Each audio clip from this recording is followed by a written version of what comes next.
Información en materia de espectáculos. Vamos a empezar nosotros a conversar con Saúl Ortega, él es constituyente, vicepresidente de la Comisión de Relaciones Internacionales, precisamente de esta instancia de la Asamblea Nacional Constituyente. Bienvenido. Bueno, buenos días para ti, para toda Venezuela. Un placer tenerlo por acá. Quería, iniciar con este nuevo paquete de sanciones con que fue informado el Estado venezolano ayer. Son en total 11 funcionarios sancionados por el gobierno de Suiza, en este caso, algunos nombres como Tarek El Aissami, que es ahora ministro de Economía de Producción Nacional, Delcy Rodríguez, vicepresidenta de la República, también está el ministro de Educación, Elías Agua, algunas autoridades del Consejo Nacional Electoral, el ministro Néstor Luis Reverol. ¿Su opinión sobre estas sanciones? Mira, esto son unas agresiones ilegales de cara al derecho internacional que se viene sometiendo contra nuestro país en función de instrumentar un bloqueo, de todos los niveles, por cierto, un bloqueo político, diplomático, económico, militar, en todos los órdenes. ¿Qué buscan con estas sanciones? Estos funcionarios, porque el discursito cómplice que algunos levantan en Venezuela, desde el campo de la oposición, no es a los funcionarios. El problema es que esos funcionarios son cuentadantes, esos funcionarios son los que realizan las compras gubernamentales y esas compras gubernamentales son los que te garantizan a ti, por ejemplo, el suministro de una salud gratuita, el suministro de las medicinas, de los aparatos, los repuestos, en fin, todo lo que tiene que ver con la prestación de ese servicio y otros servicios más que en Venezuela tenemos, por ejemplo, en el sistema eléctrico, la reposición de un conjunto de repuestos. Esos son compras gubernamentales para garantizar el servicio de calidad a la gente, un servicio eficiente. Entonces, esto es un bloqueo que busca tener efectos de paralización de la economía del país. O sea, eso es bien intencionada o malintencionada, ¿no? Pero muy bien elaborada por parte de quienes, digamos, instrumentan esto. Yo lamento, por ejemplo, que la Unión Europea haya decaído tanto y hoy sea un instrumento servir de los planes que tiene el imperialismo norteamericano. Claro, en el pasado Europa tenía una posición soberana, independiente frente a los dictámenes de los Estados Unidos. Hoy no es así, simplemente son como que dicen unos perritos que también le mueven la colita.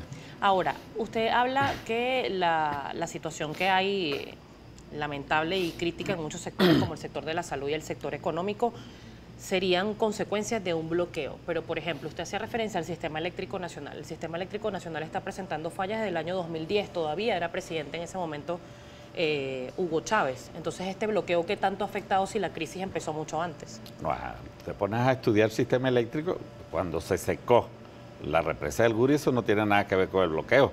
Entonces, esa es una consecuencia natural. Pero si tú necesitas... Claro, pero la infraestructura eléctrica no se le hace mantenimiento desde hace muchos años. A eso vamos. No, al contrario. Ahí habían turbinas en el Guri que no funcionaban desde muchos años de la Cuarta República y se pusieron a funcionar. O sea, se hizo toda la inversión para colocarlas en situación operativa.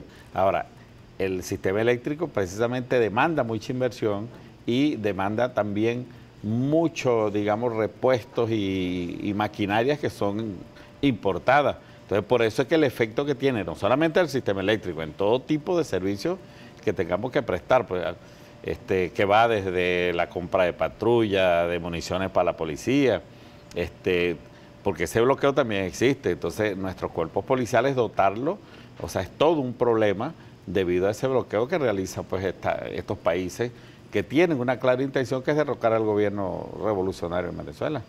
Ahora bien, este bloqueo o esta denominada guerra económica por parte del gobierno nacional, ¿se puede asumir entonces que es solamente culpa del externo? ¿El gobierno no ha cometido errores en materia económica? Yo no he dicho eso.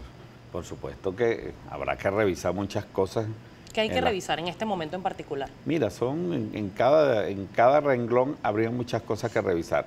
Pero el peso fundamental de la crisis en Venezuela tiene que ver, por ejemplo, la industria petrolera, las sanciones a PDVSA.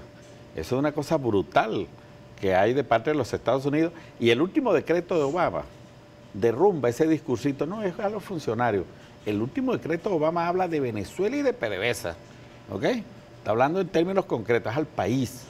Es a la industria fundamental del país, la que genera la riqueza principal en en Venezuela. Entonces, ¿de qué estamos hablando? Yo creo que el discursito ese ya no tiene asidero.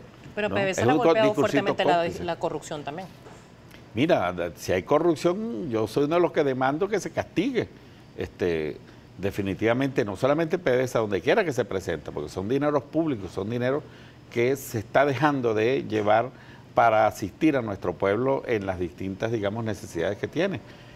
Pero ese no es el centro de la crisis en PDVSA, ni incluso la caída de los precios del petróleo fue articulado por los Estados Unidos con la famosa política del fracking y una política petrolera que buscó elevar los niveles de producción en los Estados Unidos a costos ecológicos altísimos, pero junto también con aliados en la OPEC, golpearon seriamente el tipo de acuerdo. Ahorita, por cierto, recientemente hay una solicitud que le está haciendo Obama a Arabia Saudita en concreto para que eleve la producción, más allá de los acuerdos de OPEC y no OPEC, que nunca se habían alcanzado, y gracias a las gestiones que ha hecho nuestro gobierno, el presidente Nicolás Maduro, se logró ese acuerdo de países OPEC y no OPEC. Entonces, eso para estabilizar los precios, que es una fuente fundamental para nosotros. Ahora bien, ¿por qué si baja el precio del petróleo Venezuela es uno de los países más afectados? A pesar de que hay otros países petroleros, pero no tienen una crisis como la que tiene Venezuela. Todos los países que dependan del petróleo son afectados, incluyendo Arabia Saudita.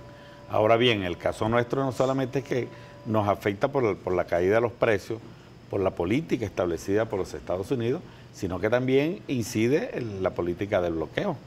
Eso es indudable, que tenemos un castigo severo a nuestra economía, pero también hay que decir que aún en esas condiciones, pues nosotros seguimos marchando. Aquí no se ha parado la política social, aquí se ha seguido construyendo viviendas.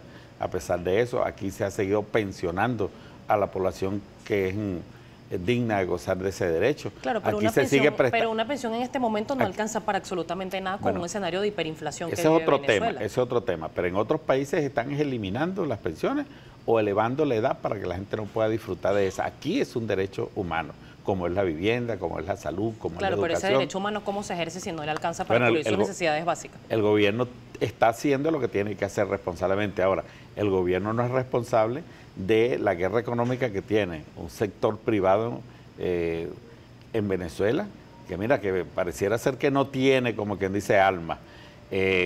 Por cierto, que el gobierno anunció la discusión de los precios acordados.